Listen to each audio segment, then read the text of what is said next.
Hello guys, இன்னைக்கு நம்ம 7th lesson 9 ஓகேங்களா. லாஸ்ட் லெசன் தான் வந்து பார்க்க போகிறோங்க ஓகேங்களா. இதில் என்னென்ன டாபிக்ஸ்னு பார்த்தீங்கன்னா மழைப்பொழிவு, அடுத்து தன்னை அறிதல், அடுத்து கண்ணியமிகு தலைவர், அடுத்தது பார்த்தீங்கன்னா பயணம் ஓகேங்களா. அவ்வளோதான், இதோட முடிஞ்சிருச்சு. அதுக்கு அடுத்தது இன்னும் 7th இலக்கணம் ஓகேங்களா. அடுத்த இலக்கணம் வந்து அடுத்த வீடியோவில் நம்ம பார்ப்போம். அதை பார்த்துட்டோம் அப்படின்னா 8th லெசன் வந்து நம்ம வந்து ஸ்டார்ட் பண்ணிடலாம் ஓகேங்களா. ஆல்ரெடி 6th கம்ப்ளீட் ஆகிடுச்சு. அதுக்கப்புறம் இப்போ 7th வந்து 9th லெசன் வந்து கம்ப்ளீட் ஆக போகுது. இலக்கணமும் போட்டு முடிச்சாச்சுன்னா அடுத்து 8th லெசன் வந்து ஸ்டார்ட் பண்ணிடலாம் ஓகேங்களா. ஸோ வாங்க 9th லெசன் போகலாம். மானுடம் வெல்லும் ஓகேங்களா. இந்த மெட்டீரியல் அதாவது 6th to 12th வரைக்கும் ஓகேங்களா.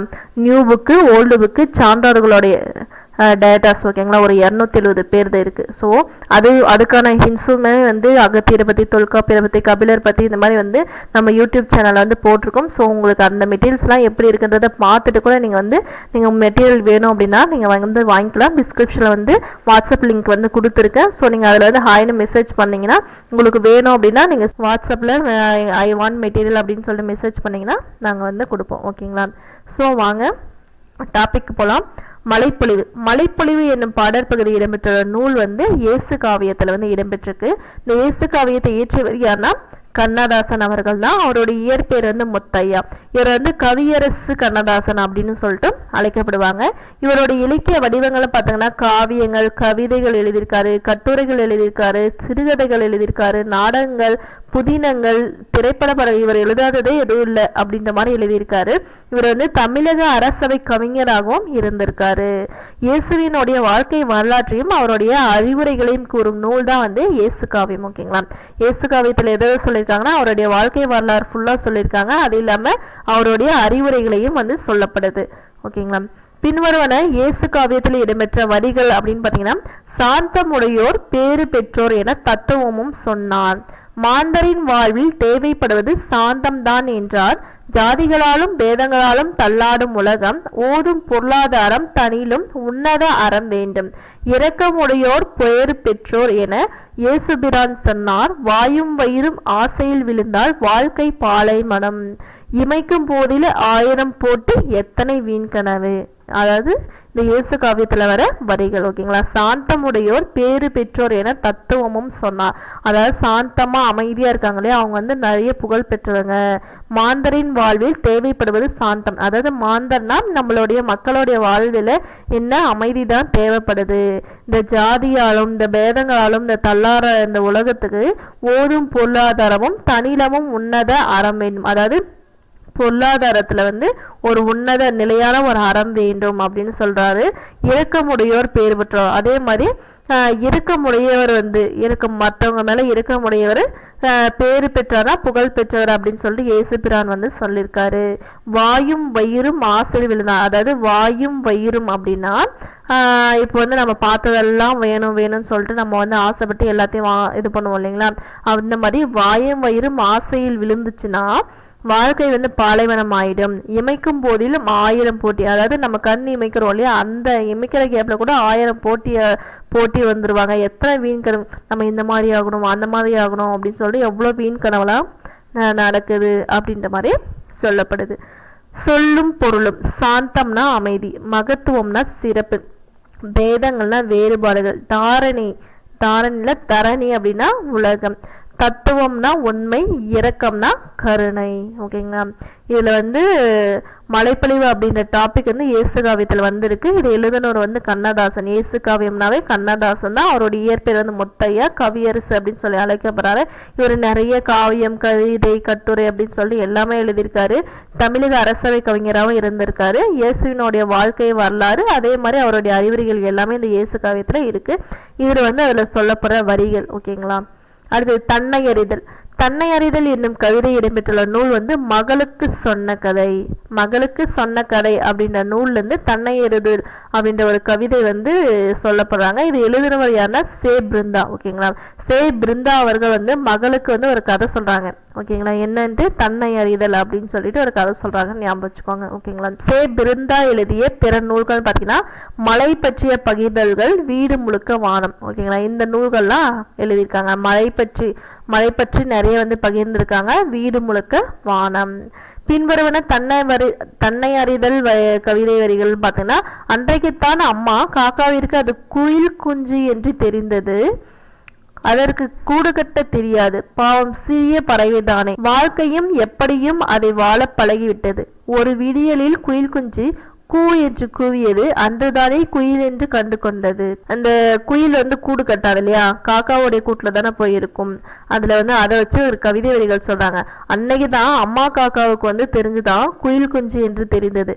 அது என்ன அப்படின்றது பின்னாடி சொல்றாங்க.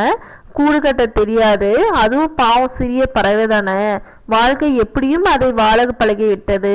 ஒரு விடியல்ல ஒரு குயில் குஞ்சு அதாவது அந்த குயில் அந்த முட்டையிலிருந்து வெளியே வரும்போது கூன் தானே கூவும். அன்னைக்கு தான் தெரிஞ்சது அந்த காக்காவுக்கு இது குயில் குஞ்சு, நம்ம காக்கா இது இல்லை அப்படின்னு சொல்லிட்டு தெரிஞ்சுதாமா.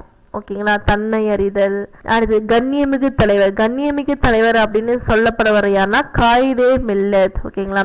இவர் எந்த மாதிரியான பண்புகளை கொண்டவர்னு பார்த்தீங்கன்னா, எளிமையானவர், நேர்மையானவர், உழைப்பு, பொறுமை, நாட்டுப்பற்று, இந்த மாதிரி முதலிய பண்புகளை கொண்டவர் யாருன்னா காயிதே மில்லத். அதனால்தான் இவர் கண்ணியமிகு தலைவர் அப்படின்னு சொல்றாங்க. நமது கல்வியை விட நாட்டின் விடுதலையே மேலானது என கருதி ஒத்துழையாமை போராட்டத்தில் கலந்து கொண்டவர் யாருன்னா காயிதே மில்லத். காயிதே மில்லத் பயின்ற கல்லூரின்னு பார்த்தீங்கன்னா திருச்சி தூயவளாணர் கல்லூரியில தான் படிச்சிருக்காங்க. பொது நிகழ்ச்சிகளில் கலந்து கொள்வதற்கு பொது போக்குவரத்து ஊர்திகளை பயன்படுத்தி கொண்டவர் யாருன்னா காயிதே மில்லத். பொது நிகழ்ச்சிகள்ல கலந்துக்கிறதுக்கு பொது போக்குவரத்து ஊர்திகளை தான் பயன்படுத்தியிருக்காரு. மணக்கொடை வாங்கும் திருமணங்களில் கலந்து கொள்ள மாட்டேன், சாரி இது 2 டைம் வந்திருக்கு. மணக்கொடை வாங்கும் திருமணங்கள்ல கலந்து கொள்ள மாட்டேன் என்று அறிவித்தவர் யாருன்னா காயிதே மில்லத். இந்த வரதட்சணை எல்லாம் இது பண்ணுவாங்க இல்லையா, அதுல அந்த மாதிரி நடக்கிற திருமணத்துல நான் கலந்துக்கவே மாட்டேன் அப்படின்னு சொல்றாங்க. தனது தனிப்பட்ட கடிதத்திற்கு தமது இயக்கத்தின் பணத்தை பயன்படுத்த மறுத்து, அதாவது லெட்டர், ஒரு சின்ன லெட்டர், தனிப்பட்ட ஒரு கடிதத்துக்கு இயக்கத்தினுடைய பணத்தை யூஸ் பண்ண மாட்டேன் அப்படின்னு சொல்லி மருத்துவர் தான் காயிதே மில்லத். பழமையான மொழிகளிலே ஒன்றைத்தான் ஆட்சி மொழியாக்க வேண்டும் என்றால் அது தமிழ் மொழிதான் என்று கூறியவரும் இவர்தான். திராவிட மொழிகள் தான் இந்த மண்ணிலே முதலாக பேசப்பட்ட மொழிகள் என்று கூறியவரும் யாரா காயிதே மில்லத் தான். இது 1962 சீன போரின் போது தம் ஒரே மகனை போர் முனைக்கு அனுப்ப முன் வந்தவர் யாருன்னா இவர் தான். 1962 சீன போர் நடக்கும். ஸோ அப்போ நீ போருக்கு அப்படின்னு சொல்லிட்டு தன்னுடைய ஒரே மகனை அனுப்பி வச்சிருந்திருக்காங்க. காயிதே மில்லத் என்பதன் பொருள் என்னன்னா சமுதாய வழிகாட்டி. அவரோட இயற்பெயர் பார்த்தீங்கன்னா முகமது இஸ்மாயில். ஓகேங்களா, முகமது இஸ்மாயில். இவர் சட்டமன்ற உறுப்பினராகவும் இருந்திருக்காரு. 1946 இருந்து 1952 வரைக்கும் இருந்திருக்காரு. இந்திய அரசியலமைப்பு உருவாக்க குழு, மாநிலங்களவை, மக்களவை ஆகியவற்றில் காயிதே மில்லத் உறுப்பினராக இருந்திருக்காரு. தமிழக அரசியல் வானில் கல்வி இருந்த காரிருளை அகற்ற வந்த ஒளிக்கதிர் காயிதே மில்லத் அப்படின்னு சொல்லிட்டு பாராட்டியதான அறிஞர் அண்ணா. அறிஞர் அண்ணா காயிதே மில்லத்தை என்னன்னு சொல்லியிருக்காங்க, தமிழக அரசியல் வானில் கல்வி இருந்த அந்த கார் இருளை அகற்ற வந்த ஒரு ஒளிக்கதிர் தான் காயிதே மில்லத்னு சொல்லியிருக்காங்க. இப்படிப்பட்ட தலைவர் கிடைப்பது அரிது. அவர் நல்ல உத்தமமான மனிதர் என்று பாராட்டியவர் யாருன்னா தந்தை பெரியார். ஓகேங்களா, தந்தை பெரியார் இந்த மாதிரி ஒரு தலைவரை கிடைக்கிறது கஷ்டம், உத்தமமான மனிதர் அப்படின்னு சொல்லிட்டு பாராட்டியிருக்காங்க. திருச்சியில் ஜமால் முகமது கல்லூரி, கேரளாவில் பருக் கல்லூரி ஆகியவை தொடங்க காரணமாக இருந்தவர் இவர் தான், காயிதே மில்லத் தான். ஓகேங்களா. ஸோ இவருடைய பண்புகளை பற்றி சொல்லியிருக்காங்க. இவர் என்னென்ன மாதிரியான சேவைகள் நம்ம நாட்டுக்கு தமிழ்நாட்டுக்கு செஞ்சுருக்காங்க அப்படின்றதான் சொல்லியிருக்காங்க. கண்ணியமிகு தலைவனா யாரு? காயிதே மில்லத். இவருடைய பண்புகள் பார்த்தீங்கன்னா எளிமையாக இருப்பார், நேர்மையாக இருப்பார், உழைப்பார், பொறுமையாக இருப்பார், நாட்டுப்பற்றுடையவர் நிறைய இருக்குது. அதுக்கப்புறம் பார்த்தீங்கன்னா தனது கல்வியை விட நாட்டினுடைய விடுதலை தான் முக்கியம் அப்படின்னு சொல்லிட்டு ஒத்துழையாமை இயக்கத்தில் போராடி இருப்பார். இவர் பயின்ற கல்லூரின்னு பார்த்தீங்கன்னா திருச்சி தூயவளனார் கல்லூரி தான். இவர் பொது நிகழ்ச்சியில் கலந்து கொள்வதற்கு பொது போக்குவரத்து தான் யூஸ் பண்ணிட்டு இருந்தாரு. அது இல்லாமல் அந்த வரதட்சணை வாங்குற கல்யாணத்தெல்லாம் நான் கலந்துக்க மாட்டேன்னு போக மாட்டார். அதுக்கப்புறம் இயக்கத்துக்கு இருக்கிற பணத்தை தன்னுடைய தனிப்பட்ட கடிதத்துக்கெல்லாம் யூஸ் பண்ண மாட்டார். பழமையிலே ரொம்ப பழமையான மொழி தமிழ் மொழி தான். ஸோ அதுதான் எல்லாருக்குமே பேசணும் அப்படின்னு சொல்லிட்டு சொல்லியிருப்பாரு. அதுக்கப்புறம் 1962 சீன போர் நடக்கும்போது தன்னுடைய ஒரே மகனை போர் முனைக்கு அனுப்ப முன் வந்தவரும் இவர் தான். காயிதே மில்லத் அப்படின்னா என்ன? சமுதாய வழிகாட்டி. அவரோட இயற்பெயர்னு பார்த்தீங்கன்னா முகமது இஸ்மாயில். ஓகேங்களா. இவர் எம்எல்ஏவா எப்போ இருந்திருக்காருன்னா 1946 to 52. இவர் அரசியலமைப்பு உருவாக்க குழு, லோக்சபா, ராஜ்யசபா இது எல்லாத்துலேயுமே உறுப்பினராக இருந்திருக்காரு. அறிஞர் அண்ணா இவரை என்னன்னு பாராட்டியிருக்காருன்னா தமிழக அரசியல் வானில் கவி இருந்த காரிரலை அகற்ற வந்த ஒளிக்கதிர்னு சொல்றாங்க.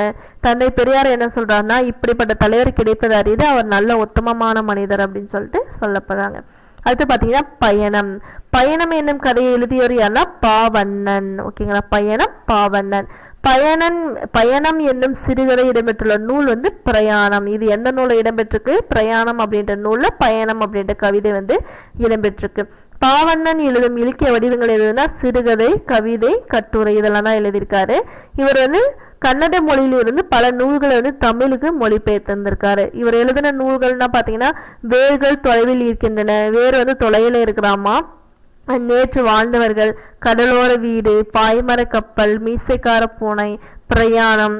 ஓகேங்களா, அதாவது இதுல என்ன சொல்றாங்கன்னு பாத்துக்கோங்களேன். நேற்று வாழ்ந்தவர்கள்லாம் வந்து என்ன சொல்றாங்கன்னா கடலோரம் இருக்கிற வீட்டுக்கு வந்து நம்ம போகலாம், பிரயாணம் செய்யலாம், அதனால பாய்மர கப்பலை போயிட்டு எடுத்துட்டு வரோம். பாய்மர கப்பல் இல்லை, ஸோ வேர்லாம் வந்து தொலைவில் இருக்கு பாரு, அதெல்லாம் எடுத்துட்டு நம்ம அதை பாய்மர கப்பலாம் வந்து நம்ம செஞ்சு நம்ம வந்து இது பண்ணலாம் அப்படின்னு சொல்லிட்டு இது பண்ணும்போது அங்கே ஒரு மீசக்கார பூனை வந்து இல்லை கப்பல் இருக்கு இங்க பாய்மர கப்பல், வாங்க நம்ம போகலான்னு சொல்லிட்டு கூட்டிட்டு போகுது அப்படின்ற மாதிரி ஞாபகம் வச்சுக்கோங்க. ஓகேங்களா, பாவண்ணன்.